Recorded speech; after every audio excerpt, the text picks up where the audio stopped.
коопсуздук кызматында иштеп жүргөндө биз ушундай маселелерге көз чабыштырып, чалгындоо иштери менен алек болуп туруп, ар кандай булактардан информацияларды алып туруп, ошолорду анализдеп туруп, биздин болочок 20, 30, 50 жыл боло турган алдыбыздагы көз, алдыбызга келе турган турмуш кандай болорун деген болжомолдук аналитика жүргүзүп, пландарды түзгөнгө күнү түшкөн эле.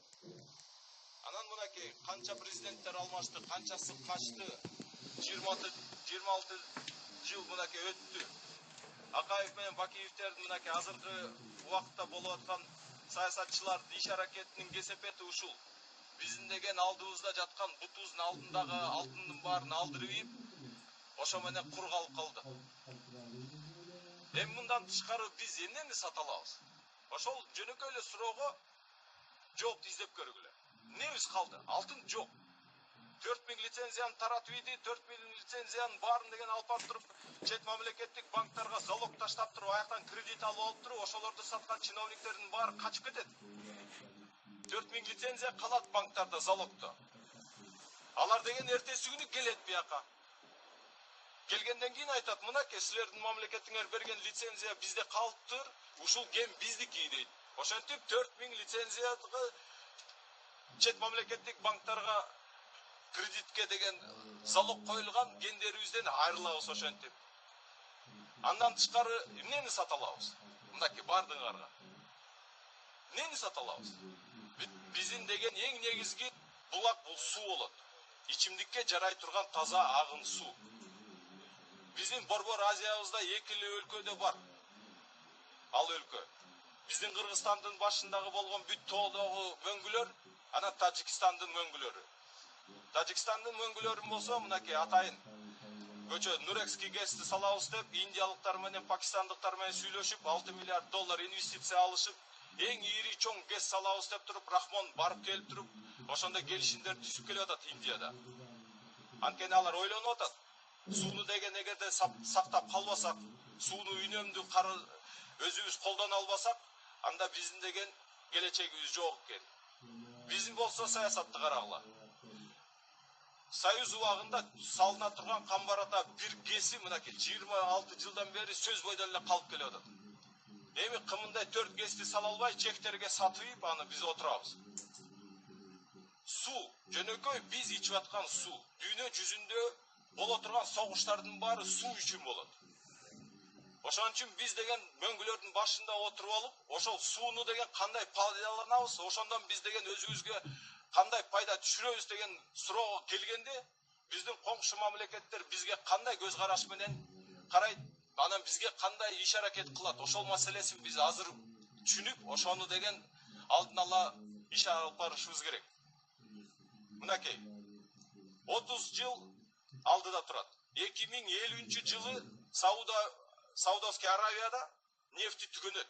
Нефт түгөнгөндөн кийин ошол араб өлкөлөрүн башкарган шейхтер, королдор өзүнүн элин багайын дегенде эмнени ойлоп табышат?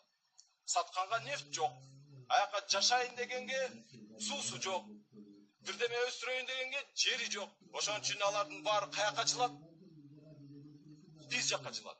Ошон үчүн Афганистанга азыр ИГИЛдин деген өзүнүн бандаларын келтирип, мынакей бүт таджик, өзбек, түркмен, кыргыздардын баарын деген атайын Афганистандын түндүгүнө алып келип туруп, мына Кундуз провинциясын деген басып алып туруп, аяктан деген самый крутой генералы Дустумду американецтер атайын алып чыгып кетип калышкан.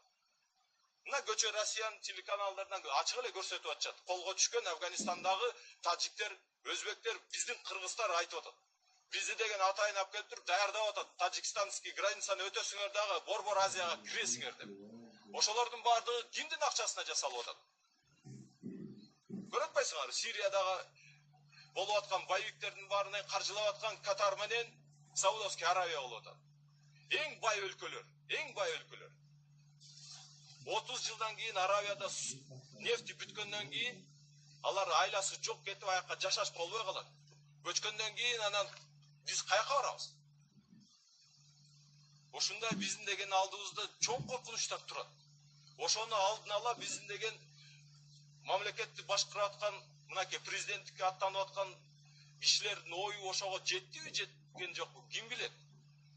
Мынакей Бабанов деген барып туруп Катар менен келишимдер түзүлүп алып туруп келип атса, алар менен дос болуп атса, биздин канча саясатчылар деген тияка барып туруп, алардан деген биз арабтардан эмне алып келдик? Эмне алар бизге бир завод салып бердиби, же газ салып бердиби, же бир суу сактагыч салып бердиби? Эмне кылып беришти бизге? Мечиттерден башка биз эчтеке алаган жокпуз алардан. Балдарыбызды ошол жака алып барып деген окутуп келип атышат дагы, жарымысы Сирияда согушуп, Иракта согушуп, готовый боевиктерди бияка жөнөтүп атышат. Анан ошондой биз эртең эмне болобуз? Кандай эл болобуз? Максатыбыз эмне болот деген суроолор туулуп атат да, ошон үчүн биз айтып атабыз. Чоң Казак мынакей партиябыздын атынан ушундай алдыда боло турган, муну каалайбызбы, каалабайбызбы, турмуш, геополитика ушуга алып келет. 30 жылдан кийин нефть түгөнөт тиякта. Анан алар деген соода сатык менен жүргөн эл анан эмне кылыш керек? Ошон үчүн дүйнө жүзүндө эң ири сатыла турган товардын баары суу болот. Ошон үчүн суу булактарына ээ болуш үчүн согуштун баарын ушуга деген жасашат. Ошон үчүн азыртадан Афганистанга келип атчабы? 5, 20, 30 жылдан кийин бияка да келишет. Эң негизгиси биз айтып атабыз, мынакей суу. Биз деген суунун баркын билбей атабыз дагы эле. Кандай экенин. Анан 20-30 жылдан кийин суунун деген баасы алтындан ашкандан кийин, элдин баары бизге жардылдырап калгандан кийин башка маселе келип чыгат. Мына Текебаевдин конституциясы боюнча Атамекендин деген сунушу менен, мынакей биздин патриот балдарыбыз отурат. Митинг менен чыгышып, кыргыз жерин деген чет мамлекеттик жарандарга саткандыгы, четимди каршы чыккан соттолуп мынакей жаңы эле акталып, иши кыскарып бүткөн балдарыбыз мынакей күбө болуп отурушат. Атамекендин партиясы ошон деген сунуштап, чет мамлекеттик жарандар кыргыздын жерин алганга уруксат берилген. Эгерде биздин деген 4 жылдан бери мынакей мыйзамга кирген өзгөртүүгө караша чет мамлекеттик жарандар бизде жерди сатып алганга укук алгандан бери мынакей Самаков канча жер сатты чет мамлекеттик арабтарга. Андан тышкары канча кишилер келип алып атат. Алар деген жөн алган жери жок. Алардын баары айтып атат, биз деген бияктан кыргыздын жерин алгандан кийин бул мамлекетке ээ болуп калабыз.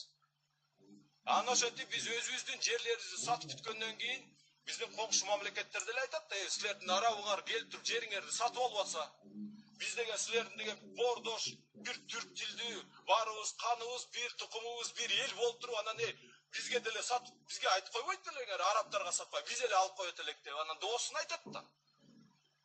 Борбор Азиядагы эң күчтүү аскери экиле мамлекет. Өзбекстан 330 миң армиясы бар. Экинчиси куралдуу күчтөрү боюнча Казакстан 100 миң аскери бар. Биздин аскерибиздин санын баарын билесиңер, 12 миңге жетпеген. Ошентип биягынан 300 миң аскери турат, биягынан 100 миң аскери турган. Анан биздин деген суубузду деген башын арабтарга сатып ийген силер кандай акмаксыңар деп эртең бизге деген доосун айтканда биз эмне деп жооп беребиз аларга? Алар айтат да, силер деген бүт барын сатып ийбитсаңар, анда силер бул жерге кандай тиешеңер бар экен? Эгерде бүт эле силерге акча керек болсо деп. Ошон үчүн биз манас атабызды ураанын көтөрүп айтып атабыз, кыргыздар, биз эс акылыбызга келип алдыда боло турган мынакей 20, 30, 50 жыл жакын эле 30 жылдан өтүп кетет. 50-жылы арабтардын нефти түгөнөт. Аны деген бүт геологический эмелердин баары тактап берип атат. Аны каалайбызбы, болот ал. Ошон үчүн биздин сууларыбыз, биздин мөңгүлөрүбүз эң бай өлкөлөрдүн ичинде бизге шарт түзүп берип атат, бирок аны биз алдырып ийип атпайбызбы? Ошон үчүн акылыбызга келип, элибизге ушуну түшүндүрүп, жерди сатпа, суунун башын сатпа, сууну сакта. Ошентип биз деген кыргыз мамлекети кайра бутуна турбасак, башка амал калбай калды бизде. Эгерде биз акылыбызга келбесек, 30 жылдан кийин бизди бияктан бир түндө эле көчүрүп салышат. Мына Израиль Палестинаны бир күндө эле көчүрүп салды. Калган 19 курчап турган араб күнүн өлкөлөрдүн 19 араб өлкөсүн 7 күндө согуш менен талкалап койгон. Ошонун деген баарын түшүнүгүлө. Биздин деген чыккынчылыктын баары ушул жерде жатат. Биздин саясатчы партиялардын баарын карагыла. Унчукпай эле жерди сатканга уруксатын берип коюшту го. Эми кайра президент болобуз деп отурушат. Эртең баарыбызды тентитет ушинтип. Ана кайранан деген Манас атабыздын родинасына Алтайга кетебиз деп туруп президентибиз айткандай, алтайский цивилизацияга деп туруп ошого даярдап атабы баарыбызды. Алтайга көчкүлө деп. Эгерде могу шайлоодо биз туура эмес шайлоону жүргүзө турган болсок, келе турган президенттерибиздин ал акыбалдарын көрүп атпайсыңарбы?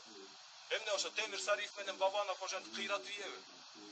Бир завод фабрика салбаган, бир технология алып келбеген, мамлекетке эч пайдасы келбегендер, бир зубочистка чыгара албаган мамлекет түзгөндөн кийин булар анан кантебиз санат? Заңгыраган совет убагында 70 жылдын ичинде канча завод фабрика салынган, канча жумушчулар болгон, академиктер канча чыккан. Ал эмес Борбор Азиядан биринчи космонавт бизден учкан. Өзбек болсо дагы. А биз болсо эмне болуп отурабыз? Ошон үчүн туугандар баарыңар, мынакей баарыбыз уже чоролор болуп, 40 чоро болуп, Манас атабыздын уранын көтөрүп атабыз. Ошон үчүн ушунун баарын деген ойлонуп, алдыга ушул келерки шайлоого сөзсүз катышып туруп, ушул ачуу чындыкты элге айтпасак, кийин биз өзүбүз өкүнүп калабыз. Келечектеги коркунучтар өтө күчтүү. Ошон үчүн туугандар, мен чакырып кетет элем, биздин деген чоң казаттын атынан чыга турган кандидатыбызды колдойлу дагы ушул деген мамлекеттик деңгээлдеги бүт коркунучтарды элге ачык айтпасак, кийин өзүбүзгө эле зыян болот. Мына суу маселесин кантип чечишибиз керек? Эгер бийликке келсек, биз деген Россиядай кылып туруп эле, национальное достояние деп туруп, Газпромдой кылып туруп эле, мамлекеттик чоң корпорацияны куруп туруп, ар бир тамчы суусуна чейин санаткызып туруп, баарын баклажкага тыгып туруп, контейнерге тыгып турган эсеп чотун алабыз. А монтип казактарга суу кетти, өзбектерге суу кетти, анан суубуз жок.